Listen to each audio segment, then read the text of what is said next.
Hello नमस्कार साथियों, आप सभी का स्वागत है इस सेशन में। तो आप लोग जल्दी जल्दी से जुड़ जाइएगा।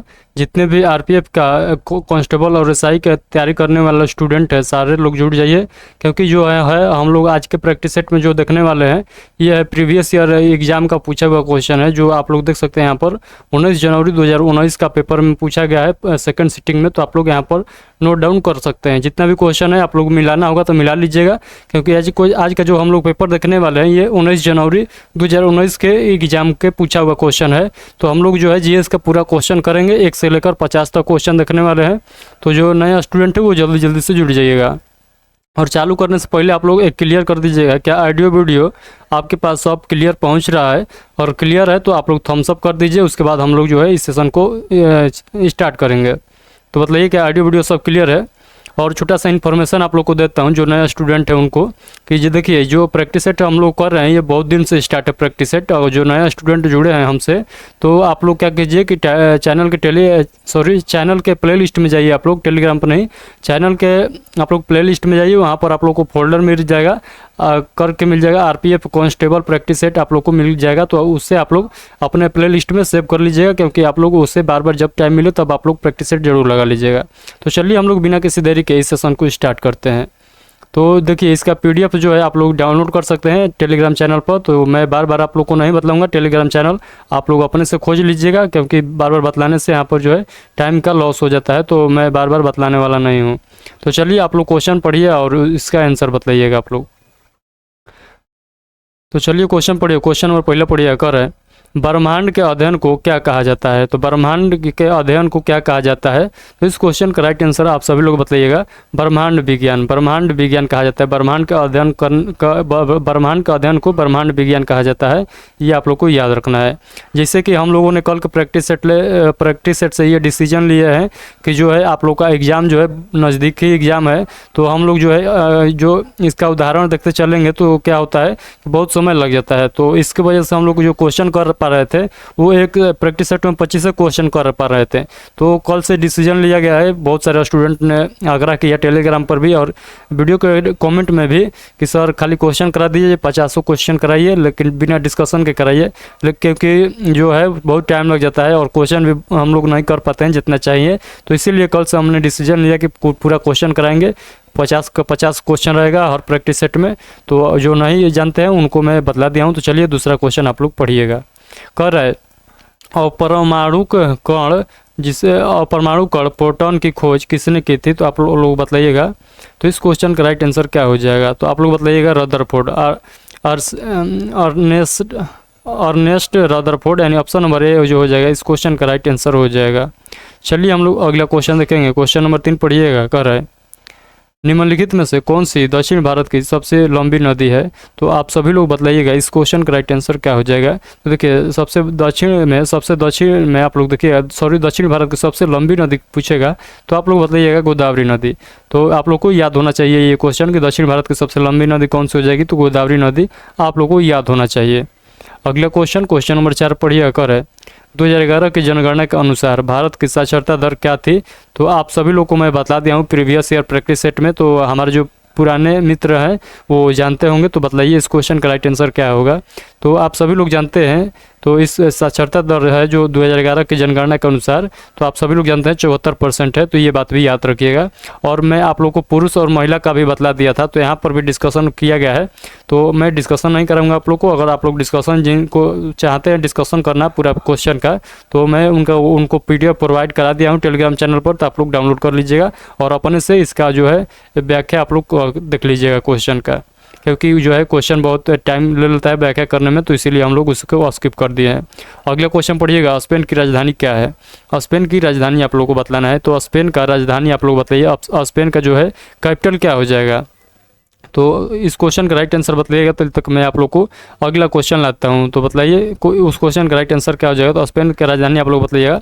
ऑप्शन नंबर ए उस क्वेश्चन का राइट हो जाएगा, यानी मैड्रिड हो जाएगा। तो स्पेन की राजधानी मैड्रिड यहाँ पर भी लिखा गया है। स्पेन की राजधानी जो है ये मैड्रिड है। तो ये आप लोग को याद रखना है। तो चलिए हम लोग अगला क्वेश्चन नंबर 6 पढ़ेंगे। कर रहा है रोग उत्पन्न करने वाले सूक्ष्म जीवों को डैश कहा जाता है? तो रोग उत्पन्न करने वाले सूक्ष्म जीवों को क्या कहा जाता है?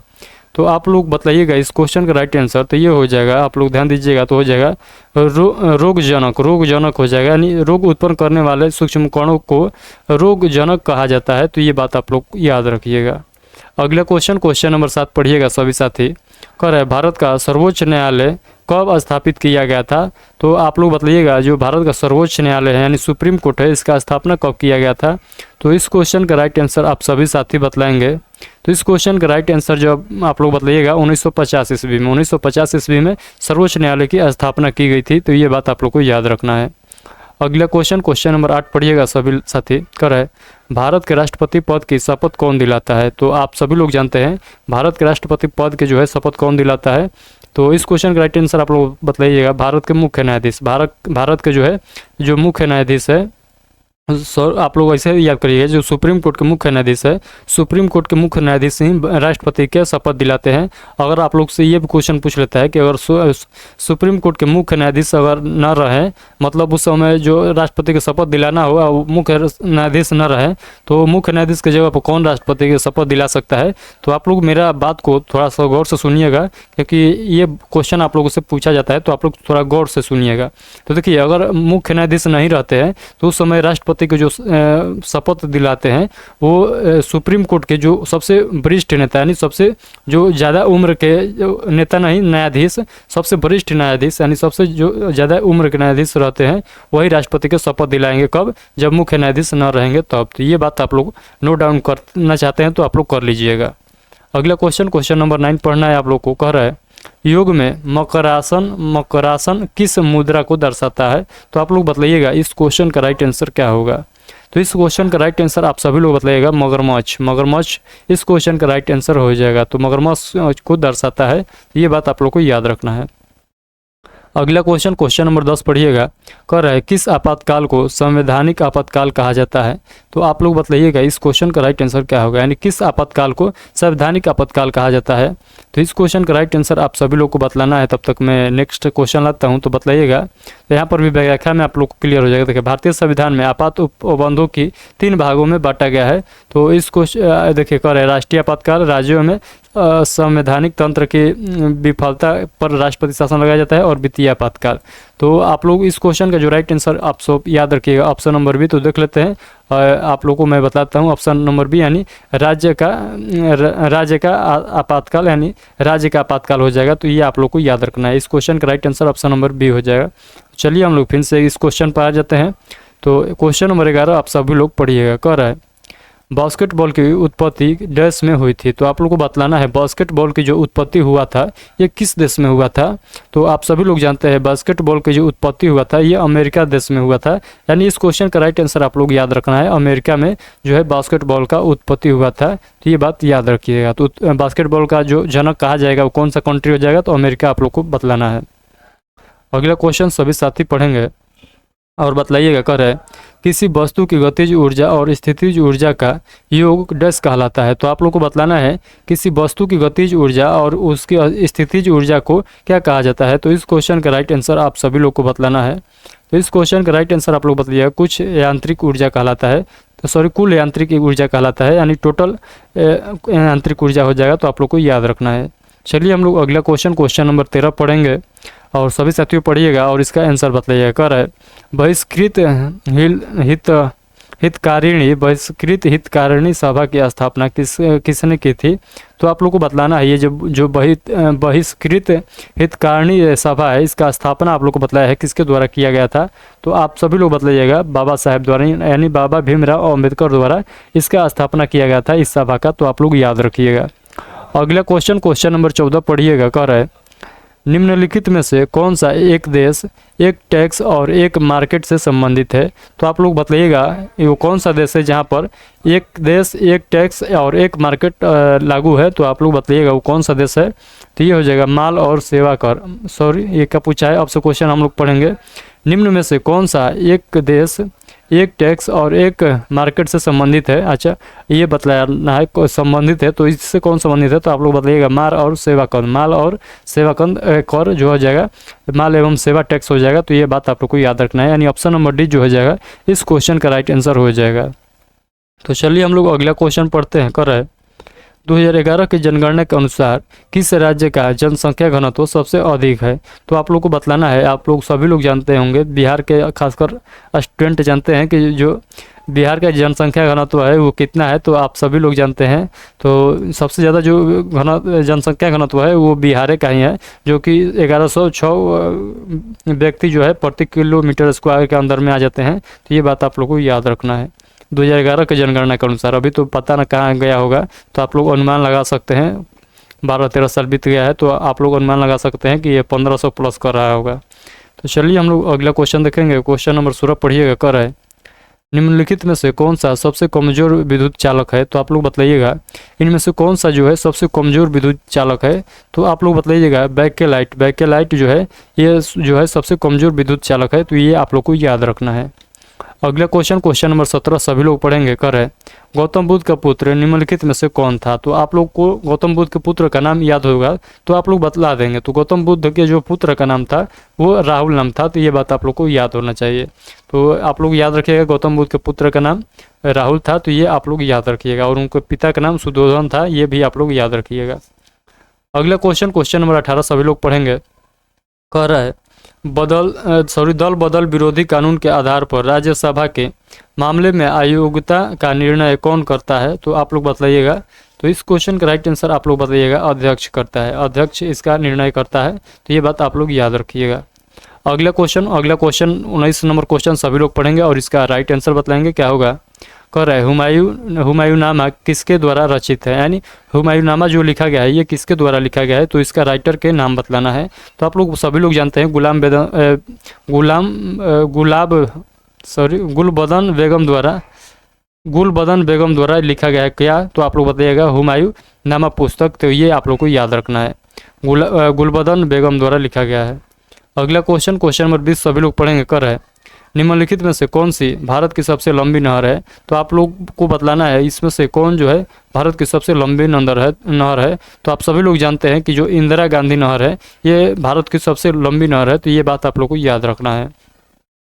अगला क्वेश्चन नंबर 21 पढ़िए। कर है, आधुनिक ओलंपिक खेलों में महिला जिम्नास्टिक किस वर्ष की गई थी? तो आप लोग बताइएगा आधुनिक ओलंपिक खेलों में महिला जिम्नास्टिक किस वर्ष की गई थी? तो आप लोग बताइए इस क्वेश्चन का राइट आंसर क्या हो जाएगा। तो इस क्वेश्चन का राइट आंसर सभी स्टूडेंट बतलाएंगे। तो इस क्वेश्चन का राइट आंसर हो जाएगा आप लोग को ऑप्शन नंबर सी, यानी 1896 ईस्वी में किया गया था। तो ये बात आप लोग को याद रखना है। चलिए हम लोग अगला क्वेश्चन कर देखते हैं। अगला क्वेश्चन देखिए। कर है, निम्नलिखित यज्ञ में से कौन सा घोड़े के बलिदान से संबंधित है? तो आप लोग को बतलाना है वो कौन सा यज्ञ है जिसमें घोड़े का बलिदान से संबंधित है, यानी घोड़े का बलिदान दिया जाता था उस यज्ञ को कराने के समय। तो आप लोग बतलाइएगा। तो हो जाएगा अश्वमेध यज्ञ। अश्वमेध यज्ञ जो है ये जो है घोड़े के बलिदान से संबंधित है। ये घोड़े का बलिदान दिया जाता था, ये यज्ञ कराया जाता था। तो ये बात आप लोग को नोट डाउन कर लेना है।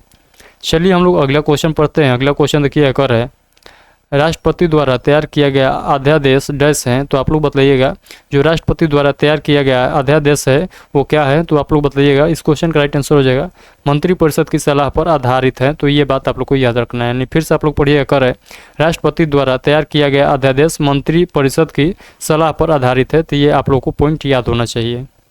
अगला क्वेश्चन नंबर हम लोग 24 पढ़ेंगे। कर है, ध्वनि डैश से नहीं गुजरती है? तो आप सभी लोग जानते हैं ध्वनि जो है ये निर्वात में नहीं गुजरती है। ध्वनि को गुजरने के लिए आप सभी लोग जानते हैं हवा आवश्यक है। हवा नहीं रहेगा यानी वायु नहीं रहेगा तो ध्वनि जो है संचरण नहीं कर पाएगी, यानी यहाँ से वहाँ तक नहीं फैल पाएगी। तो आप सभी लोग जानते हैं जैसे कि आप लोग पानी के देखे होंगे, लहर जो देखे होंगे, जैसे कि एक तालाब में आप लोग ढेला मारते होंगे तो आप लोग को एक तरंग की तरह आप लोग को लहरते हुए पानी नजर आता होगा। उसी प्रकार आप लोग को हवा में जो है आप लोग बोलते हैं, तो उसी प्रकार तैरते तैरते आप लोग जब आप मोबाइल पर सर्च मार के देख लीजिएगा तो आप लोग को लग जाएगा। ऐसे आप लोग को नहीं कल्पना कर सकते हैं क्योंकि वायु आप लोग को दिखाई नहीं देता है। तो आप लोग बोलते हैं तो जिससे पानी में लहरें चलता है वैसे आप लोग का जो आवाज़ है आपके पास से दूसरे व्यक्ति के पास जाता है। तो इससे ये आप लोग इस क्वेश्चन का राइट आंसर आप लोग याद रखिएगा। जब ध्वनि को प्रवाह चाहिए तो निर्वात में प्रवाह नहीं करेगी, यानी निर्वात इस क्वेश्चन का राइट आंसर हो जाएगा। चलिए हम लोग अगला क्वेश्चन देखेंगे। क्वेश्चन नंबर 25 पढ़िएगा। कह रहा है मोहनदास करमचंद गांधी का जन्म कहाँ हुआ था। तो ये तो क्वेश्चन बहुत पुराना क्वेश्चन हो गया, तो इस क्वेश्चन का तो राइट आंसर सभी लोगों को पता होगा, तो तब पर भी आप लोग बताइए इस क्वेश्चन का राइट आंसर। तो इस क्वेश्चन का राइट आंसर हो जाएगा पोरबंदर। पोरबंदर इस क्वेश्चन का राइट आंसर हो जाएगा। तो आप सभी लोगों को याद होगा पोरबंदर कहाँ है, तो आप लोग बताइएगा गुजरात में। और आप लोग बताइएगा गांधी जी का जन्म आप लोग को याद रखना है, जिनको याद नहीं है वो बहुत कम ही व्यक्ति होंगे जिनको याद नहीं होगा। 2 अक्टूबर 1869 ईस्वी आप लोग को याद रखना है। अगला क्वेश्चन नंबर 26 पढ़िएगा। उससे पहले मैं आप लोग को बता दूं, हम लोग क्वेश्चन नंबर जो है 25 तक यानी इस प्रैक्टिस सेट का हम लोग आधा क्वेश्चन कर चुके हैं। तो जो नया स्टूडेंट है, अगर आप लोग को पूरा क्वेश्चन समझ में आ रहा है तो आप लोग को जो है कर्तव्य बनता है कि इस वीडियो को लाइक कीजिए और अपने दोस्तों के पास शेयर कर दीजिएगा, क्योंकि आप लोग लाइक करते हैं तो उसी से हम लोग को मोटिवेशन मिलता है और उसी से जो है अगला सेशन हम लोग कराते हैं उसी मोटिवेशन के तहत। तो आप लोग जो है लाइक ज़रूर कर दीजिएगा। लाइक करने में आप लोग को कुछ नहीं लगेगा, उससे जो है हम लोग को मोटिवेशन मिलेगा, तो इसीलिए आप लोग लाइक ज़रूर करिएगा। तो चलिए हम लोग अगला क्वेश्चन देखते हैं। सॉरी, यहाँ पर क्वेश्चन रह गया है। क्वेश्चन नंबर पहले 26 देखेंगे, उसके बाद अगला क्वेश्चन देखेंगे। तो पढ़िए, कर है अंतर्राज्यीय नदी जल विवाद अधिनियम किस अनुच्छेद के तहत आता है। तो आप लोग को बतलाना है जो अंतर्राज्यीय नदी जल विवाद है ये किस अधिनियम के अंतर्गत आता है। तो इस क्वेश्चन का राइट आंसर आप सभी लोग बतलाइएगा। तो उस क्वेश्चन का राइट आंसर आप सभी लोग बतलाइएगा। तब तक मैं अगला क्वेश्चन ला देता हूँ। तो उस क्वेश्चन का राइट आंसर आप सभी लोग बतलाइएगा। तो किस अनुच्छेद क्या आ जाएगा, तहत आ जाएगा, तो ऑप्शन नंबर बी हो जाएगा इस क्वेश्चन का राइट आंसर। तो चलिए मैं देख लेता हूँ, हमें भी क्लियर नहीं है, तो इस क्वेश्चन का राइट आंसर हम लोग देख लेंगे। तो इस क्वेश्चन का राइट आंसर हो जाएगा अनुच्छेद 262, यानी ऑप्शन नंबर बी इस क्वेश्चन का राइट आंसर हो जाएगा। तो अनुच्छेद 262 जो हो जाएगा इस क्वेश्चन का करेक्ट आंसर हो जाएगा। तो चलिए हम लोग अब नेक्स्ट क्वेश्चन देखेंगे, यानी क्वेश्चन नंबर हम लोग 27 पढ़ेंगे। तो चलिए क्वेश्चन नंबर 27 आप सभी लोग पढ़िएगा और इसका राइट आंसर बतलाइएगा। कह रहा है कहेगा परमाणु ऊर्जा संयंत्र किस राज्य में स्थित है। तो आप लोग को बतलाना है जो कहेगा परमाणु ऊर्जा संयंत्र है ये किस राज्य में स्थित है। तो इस क्वेश्चन का राइट आंसर आप सभी लोग को बतलाना है कर्नाटक। कर्नाटक आप लोग याद रखिएगा। कैसा, तो कहेगा परमाणु कहेगा तो कहेगा से आप लोग याद रखिएगा कर्नाटक। अगला क्वेश्चन नंबर 28 पढ़िएगा। कर है अर्थशास्त्र संबंधित भीषण मंदी किस वर्ष में शुरू हुई। तो आप लोग को बतलाना है इस क्वेश्चन का राइट आंसर क्या होगा। तो इस क्वेश्चन का राइट आंसर बतलाइएगा 1929 ईस्वी में शुरू हुआ था। तो ये बात आप लोग को याद रखना है। चलिए हम लोग अगला क्वेश्चन देखते हैं। अगला क्वेश्चन पढ़िएगा। कर है अंतर्राज्यीय परिषद की स्थापना कौन करता है। तो आप लोग बतलाइएगा जो अंतर्राज्यीय परिषद है इसकी स्थापना कौन करता है। तो इस क्वेश्चन का राइट आंसर आप सबको आना चाहिए, राष्ट्रपति करते हैं। तो ये बात आप लोग को याद रखिएगा, यानी ऑप्शन नंबर सी जो हो जाएगा इस क्वेश्चन का राइट आंसर हो जाएगा। अगला क्वेश्चन नंबर 30 पढ़िएगा। कर है गलगंड ग्रंथ का एक रोग है। तो गलगंड जो है डस ग्रंथ का एक रोग है। तो ये किस रोग का एक ग्रंथ है, तो आप लोग को बतलाना है। इस क्वेश्चन का राइट आंसर आप लोग बताइएगा थायराइड ग्रंथि का एक रोग है, यानी गलगंड जो है ये थायराइड ग्रंथि का एक रोग है। तो ये बात याद रखिएगा। अगला क्वेश्चन नंबर हम लोग 31 देखेंगे। कर है वॉलीबॉल खेल का आविष्कार किसने किया था। तो आप लोग को बतलाना है जो वॉलीबॉल खेल है इसका आविष्कार किसने किया था। तो इस क्वेश्चन का राइट आंसर आप सभी लोग को बतलाना है। तो बतलाइएगा वॉलीबॉल खेल का आविष्कार जो है 1895 ईस्वी में विलियम जी मॉर्गन ने किया था। तो ये बात याद रखिएगा, यानी जी मॉर्गन ने किया था। तो आप लोग ऑप्शन नंबर बी में देखिएगा तो जी मॉर्गन लिखा होगा, तो आप लोग वही याद रखिएगा। तो कब किए गए थे, तो 1895 ईस्वी में। ये आप लोग को वर्ष भी याद रखना है। अगला क्वेश्चन नंबर 32 पढ़िएगा। कर है भारत में विद्युत ऊर्जा की वाणिज्यिक इकाई किलोवाट घंटा है। तो आप लोग बताइएगा इस क्वेश्चन का राइट आंसर क्या हो जाएगा। तो किलोवाट घंटा है, कितना किलोवाट घंटा है। तो किलोवाट घंटा इकाई आप लोग को बतलाना है। किलोवाट घंटा को इकाई में आप लोग बताइए कितना हो जाएगा। तो आप सभी लोग बताइएगा 36, आप लोग को देख लीजिएगा ये इकाइन दहाइन सैकड़ा हज़ार 10,000 लाख 10 लाख, यानी 36 लाख जूल है। तो आप लोग याद रखिएगा 36 लाख जूल हो जाएगा। और इसको आप लोग पॉइंट में बदल लीजिएगा तो देखिए 3.6 × 10⁶ जूल हो जाएगा। तो ये आप लोग भी याद कर सकते हैं। जैसे कि आप लोग देख सकते हैं यहाँ पर को 0 शून्य है तो 2 2 4 1 5 शून्य है, और एक यहाँ पर पॉइंट बैठा दिया गया तो एक और शून्य बढ़िया गया। तो आप लोग 10⁶ कर सकते हैं। तो वो कुछ नहीं किया गया है, बस उसी को इस फॉर्मेट में लिख दिया गया है। तो आप लोग को याद रखना है। अगला क्वेश्चन नंबर 33 पढ़िएगा। कर निम्नलिखित में से कौन सा भारत का सबसे लंबा समुद्र तट है। तो आप लोग को बतलाना है इस क्वेश्चन का राइट आंसर क्या हो जाएगा? निम्नलिखित में से कौन सा भारत का सबसे लंबा समुद्र तट है? तो आप लोग को बतलाना है इसमें से कौन जो है वो सबसे लंबा समुद्र तट है। तो इस क्वेश्चन का राइट आंसर आप लोग बताइएगा मरीना बीच। मरीना बीच जो है, मरीना बीच ये सबसे लंबी समुद्र तट है। तो ये बात आप लोग को याद रखना है। तो चलिए हम लोग अगला क्वेश्चन देखते हैं। क्वेश्चन नंबर 34 पढ़िएगा। क्वेश्चन नंबर 34 सभी साथियों पढ़िए। कर है प्लाज्मा अवस्था में डैश अधिक ऊर्जावान और अधिक उत्तेजित कण होते हैं। तो आप लोग बताइएगा प्लाज्मा अवस्था में क्या होते हैं?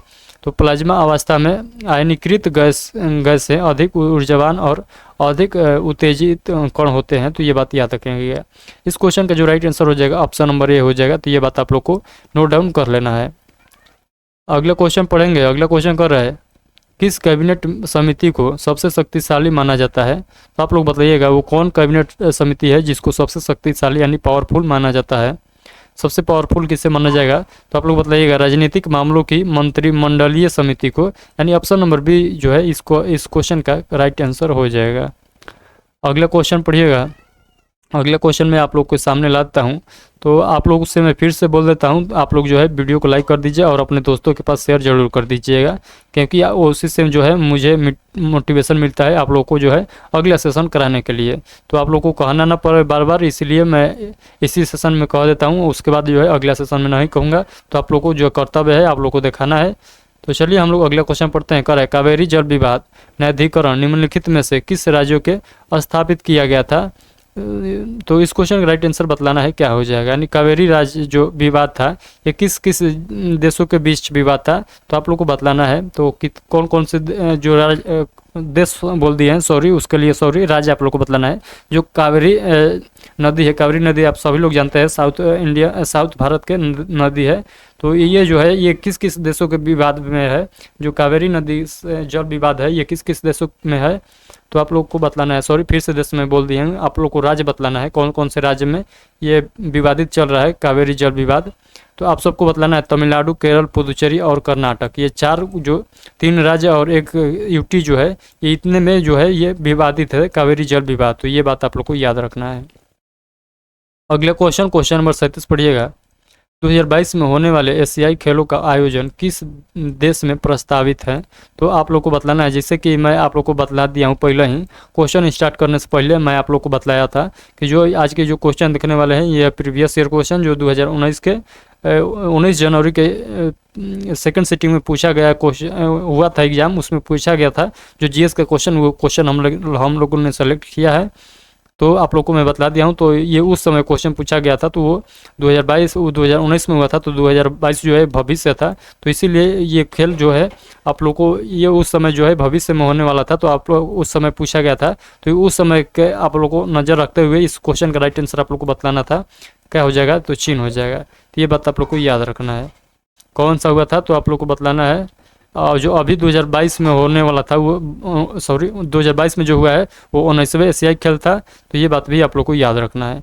और 26 में जो होगा, देखिए ये आप लोग को याद रखना है। ये भी याद रख सकते हैं क्योंकि जो एक एग्जामिनर है वो पीछे का क्वेश्चन भी पूछ सकता है। जैसे कि आप लोगों ने एग्ज़ाम देते होंगे तो पता चलता होगा कि 2 साल 3 साल पुराना क्वेश्चन पूछ देता है करंट अफेयर का।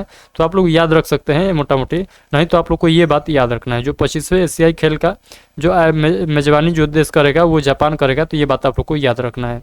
2026 में जो एशियाई खेल होगा उसका मेजबानी कौन करेगा? तो जापान करेगा। ये पॉइंट आप लोग को हर हाल में याद होना चाहिए। अगला क्वेश्चन नंबर 38 सभी लोग पढ़ेंगे। निम्नलिखित में से किस देश को विश्व का चीनी का कटोरा के रूप में जाना जाता है? तो चीनी का कटोरा आप सभी लोग जानते हैं कौन हो जाएगा? तो क्यूबा हो जाएगा। तो ये बात आप लोग को याद रखना है। सबसे ज़्यादा चीनी कहाँ होता है? तो आप लोग बताइएगा क्यूबा में होता है। अगला क्वेश्चन प्रत्याशित मुद्रा मांग आपूर्ति डैश है। तो आप लोग बताइएगा इस क्वेश्चन का राइट आंसर क्या हो जाएगा? तो आप लोग बताइएगा प्रत्याशित मुद्रा मांग आपूर्ति असीम रूप से लोचदार है। तो आप लोग याद रखिएगा, यानी असीम रूप से लोचदार है, यानी ऑप्शन नंबर डी इस क्वेश्चन का राइट आंसर हो जाएगा। अगला क्वेश्चन सभी लोग पढ़ेंगे। न्यूनतम समर्थन मूल्य यानी जिसे एमएसपी कहा जाता है, न्यूनतम समर्थन मूल्य डैश से संबंधित है। तो आप लोग बताइएगा। ये सभी लोग जानते हैं, इस पर बहुत ज़्यादा हड़ताल चला था किसानों द्वारा। आप सभी लोगों ने देखा था दिल्ली में चक्का जाम पंजाब में चक्का जाम। तो आप सभी लोग जानते हैं ये किससे संबंधित है, तो किसान बहुत हड़ताल के थे। तो एमएसपी जो है ये किसान से संबंधित है, तो आप लोग बताइएगा कृषि वस्तुएं से संबंधित है, यानी आप लोग ये बात को याद रखिएगा। ऑप्शन नंबर सी जो है इस क्वेश्चन का राइट आंसर हो जाएगा। चलिए हम लोग आगे के क्वेश्चन को देखते हैं। अगला क्वेश्चन नंबर 41 पढ़ेंगे सभी लोग, पढ़िए कर है। दिगंबर और श्वेतांबर पद का संबंध किस धर्म से है?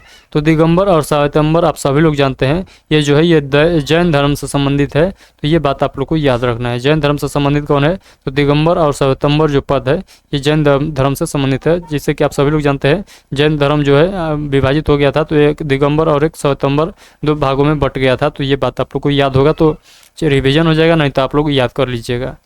अगला क्वेश्चन नंबर 42 सभी लोग पढ़ेंगे। निम्नलिखित में से कौन से कोशिका अंग मुख्य रूप से कोशिका कार्य के लिए वसा, अणु और लिपिड के निर्माण में मदद करते हैं? तो आप लोग बताइएगा इस क्वेश्चन का राइट आंसर क्या होगा। तो आप सभी लोग बताइएगा नरम अंद्रव्य जालिका, यानी आप लोग को याद रखना है जो ऑप्शन नंबर डी है इस क्वेश्चन का राइट आंसर याद रखिएगा, यानी सॉफ्ट एंडोप्लाज्मिक रेटिकुलम जिससे हम लोग इंग्लिश में कहते हैं। तो इंग्लिश में क्वेश्चन आप लोगों से बार बार पूछा जाता है, तो यहाँ पर तो हिंदी इंग्लिश दोनों पूछा गया, तो आप लोग याद रखिएगा सॉफ्ट एंडोप्लाज्म रेटिकुलम, ये आप लोग को याद रखना है, जिससे हम लोग नरम अंद्रव्य जालिका कहते हैं। तो ये आप लोग को याद रखिएगा। अगला क्वेश्चन नंबर 43 सभी लोग पढ़ेंगे कर है। निम्नलिखित में से कौन सा संरक्षित क्षेत्र का टाइगर रिजर्व भी है? तो आप लोग बताइएगा निम्नलिखित में से कौन संरक्षित क्षेत्र एक टाइगर रिजर्व भी है? तो बताइए इस क्वेश्चन का राइट आंसर। तो आप सभी लोग जानते हैं जिम कॉर्बेट नेशनल पार्क, तो ये जो है ये एक टाइगर रिजर्व भी है, तो ये आप लोग को याद रखना है। आप लोग इसका लोकेशन बताइएगा, जो जिम कॉर्बेट है इसका लोकेशन कहाँ है? तो आप सभी लोग जानते हैं जिम कॉर्बेट कहाँ है, तो आप लोग को जो है इस क्वेश्चन का जो राइट आंसर है आप लोग कॉमेंट बॉक्स में जरूर बताइएगा। तो आप लोगों से मैं एक क्वेश्चन पूछा हूँ जिम कॉर्बेट किस राज्य में है? तो ये क्वेश्चन का आंसर आप लोग को हर हाल में कमेंट बॉक्स में बतलाना है। तो चलिए हम लोग अगला क्वेश्चन देखते हैं। राज्यसभा के सदस्य के पद की अवधि डैश होती है? तो आप लोग बतलाना है राज्यसभा के सदस्य की पद की जो अवधि होती है, यानी राज्यसभा के जो सदस्यों का कार्यकाल होता है वो कितने वर्ष का होता है, आप लोग को ये बतलाना है। जैसे आप लोग लोकसभा के कार्यकाल जानते हैं, तो लोकसभा के जो कार्यकाल होता है ये 5 वर्ष होता है, तो उसी प्रकार याद रखिएगा राज्यसभा के जो सदस्य होते हैं उनका जो कार्यकाल होता है वो 6 वर्ष होता है। तो ये बात आप लोग को याद होना चाहिए। चलिए हम लोग अगला क्वेश्चन देखते हैं। अगला क्वेश्चन देखेंगे, मैं आप लोग को सामने क्वेश्चन ला देता हूं और तब पढ़िएगा, उसके बाद इसका आंसर बताइएगा। क्वेश्चन नंबर 45 पढ़िए और इसका आंसर बताइए। कर है मेडागास्कर द्वीप निम्नलिखित में से किस महासागर में स्थित है? तो आप लोग को बताना है मेडागास्कर द्वीप जो है ये किस महासागर में स्थित है? तो आप लोग बताइएगा हिंद महासागर में स्थित है। तो इस क्वेश्चन का राइट आंसर आप लोग बताइएगा हिंद महासागर। चलिए हम लोग अगला क्वेश्चन पढ़ते हैं। कर है झांसी से 1857 के विद्रोह का नेतृत्व किसने किया था? तो आप सभी लोग को पता होगा रानी लक्ष्मीबाई झांसी से विद्रोह की थी। तो ये बात आप लोग को याद रखना है। तो आप लोग बताइएगा रानी लक्ष्मीबाई का जन्म जो हुआ था ये कहाँ हुआ था? तो आप सभी लोग बताइएगा बनारसी में हुआ था। अगला क्वेश्चन नंबर 47 पढ़िएगा। अगर है हड़प्पा शहर किस नदी के किनारे स्थित है?